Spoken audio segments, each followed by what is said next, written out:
Assalamualaikum warahmatullahi wabarakatuh. Perkenalkan, saya Wahyu Salasari dengan NIM DKA 202303465. Di video kali ini saya akan mempresentasikan hasil review jurnal dengan judul Klasterisasi Penyebab Kematian di Indonesia dengan Penerapan Algoritma Key Means. Next.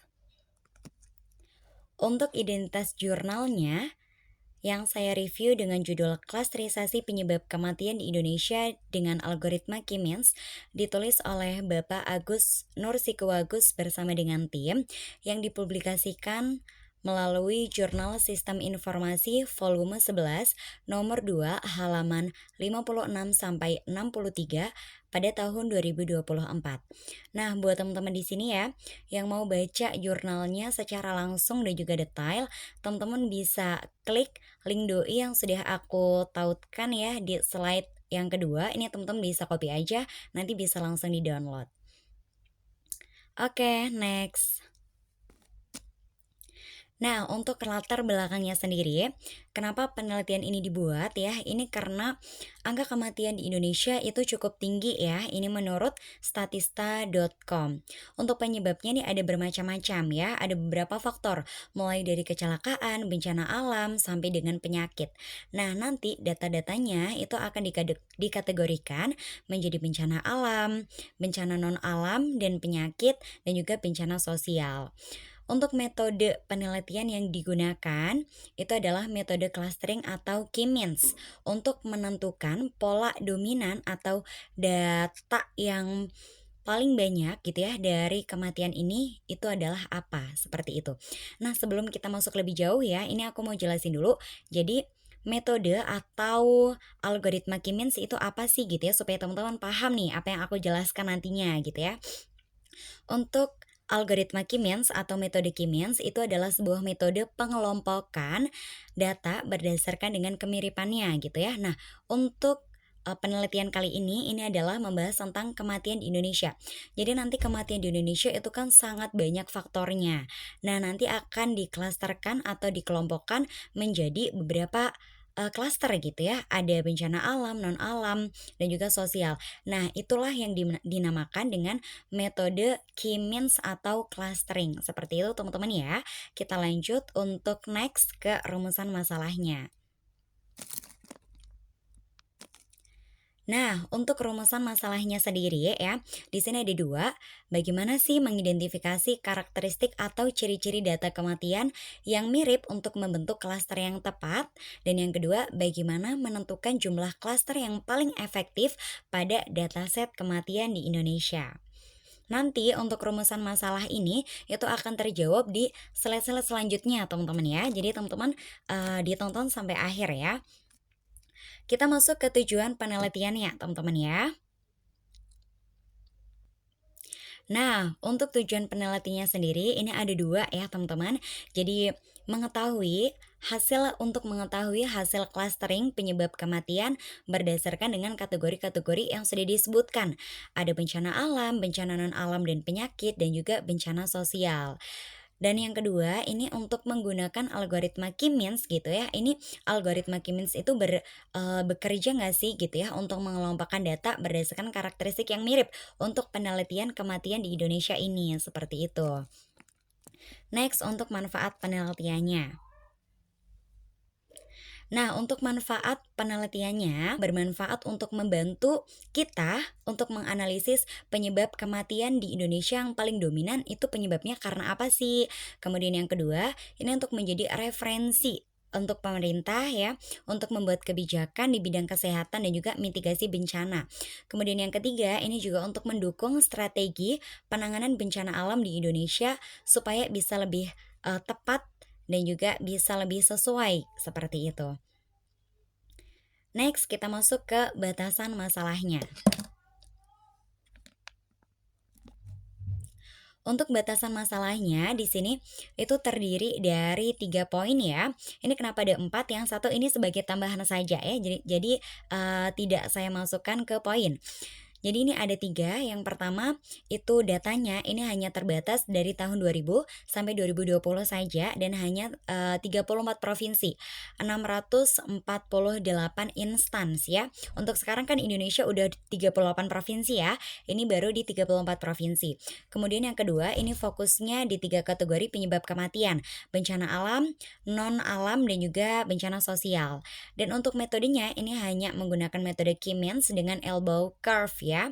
Dan yang keempat, ini poin tambahannya, tidak membahas akurasi klasifikasi secara detail. Jadi hanya menggunakan Kimmins saja seperti itu. Next, kita masuk ke metode penelitiannya. Nah, di penelitian ini menggunakan pendekatan kuantitatif ya, teman-teman. Jadi, untuk prosesnya itu yang pertama tahapannya ada data preprocessing, cleansing, outlier, box plot, kemudian transformasi numerik, yang kedua modeling Kimmins untuk clustering, yang ketiga visualisasi menggunakan scatter plot, box plot, dan juga distribution chart. Nah, untuk lebih sederhananya lagi nih. Jadi, ini tuh metodenya adalah yang pertama nih, dikelompokkan terlebih dahulu gitu ya, dikumpulkan terlebih dahulu, kemudian nanti di-cleansing, dibersihkan. Dibersihkan dari apa? Dari data-data yang salah, dari data-data yang kosong seperti itu ya. Dikumpulkan kemudian dibersihkan. Nanti setelah dibersihkan, ini baru dikelompokkan dengan menggunakan metode Kimmins ya. Jadi di clustering nih, dikelompokkan. Untuk kematian ini tuh masuknya ke bencana alam kah atau non alam kah atau bencana sosial ya. Setelah dikelompokkan nanti akan diketahui nih bencana apa gitu ya, atau penyebab kematian apa yang paling dominan di Indonesia, paling banyak di Indonesia. Kemudian setelah semuanya selesai itu nanti akan divisualisasikan gitu ya, menggunakan scatter plot, box plot, dan juga distribution chart. Ini pastinya semuanya menggunakan orange data meaning ya teman-teman ya. Kemudian kita masuk ke subjek dan juga objek penelitiannya.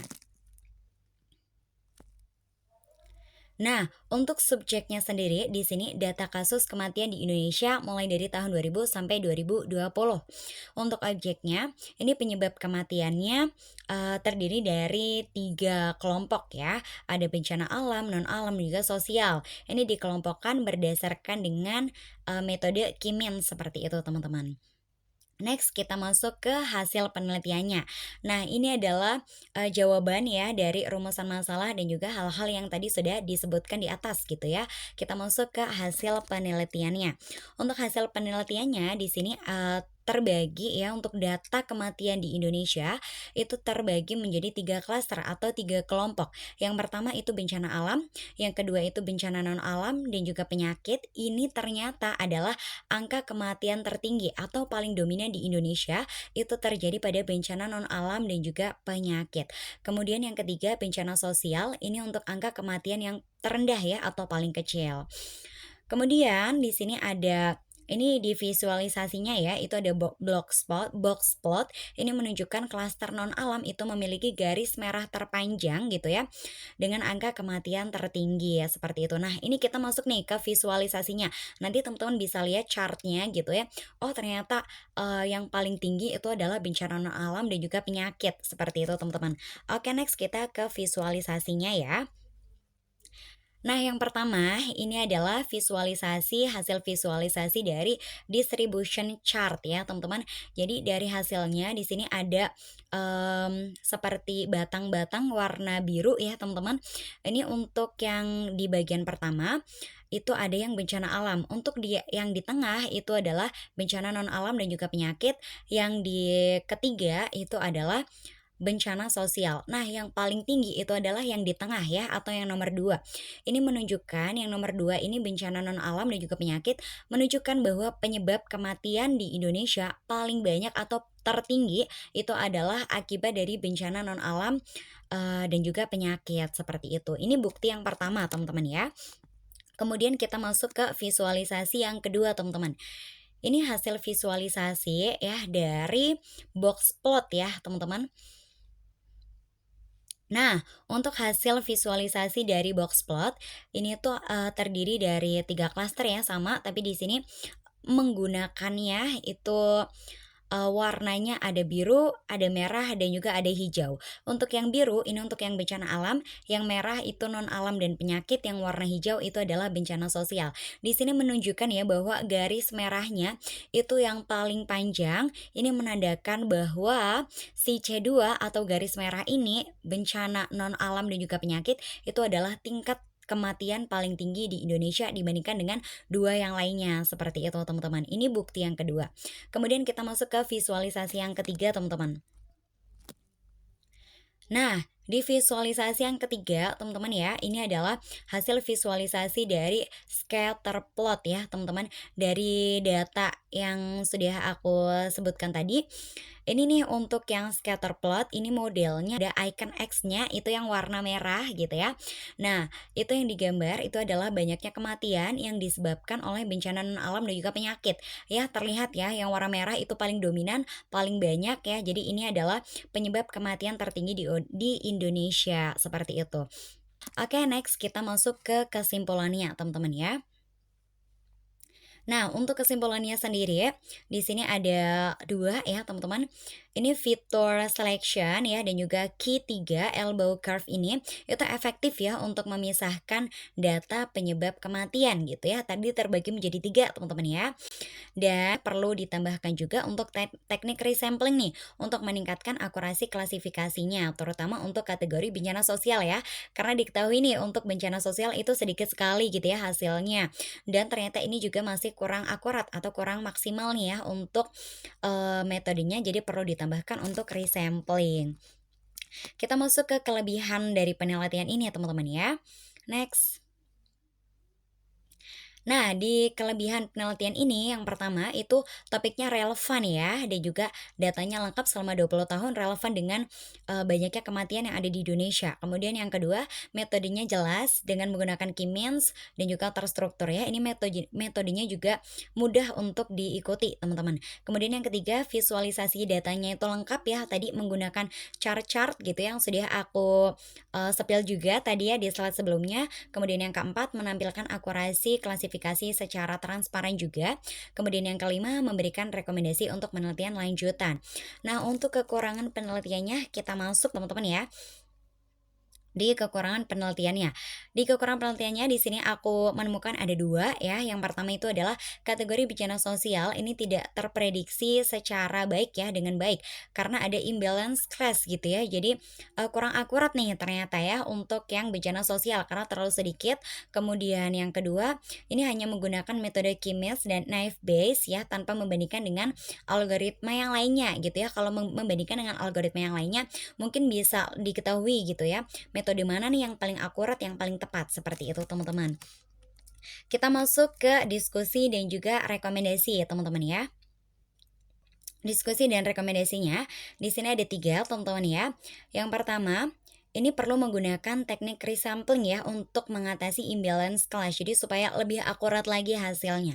Yang kedua, bisa dengan membandingkan dengan algoritma clustering yang lain gitu ya, supaya lebih optimal juga. Kemudian yang ketiga, hasil penelitiannya juga dapat nih untuk mendukung gitu ya kebijakan mitigasi bencana dan juga kesehatan di Indonesia. Sekian ya teman-teman yang bisa aku sampaikan. Terima kasih banyak sudah menonton video ini sampai akhir.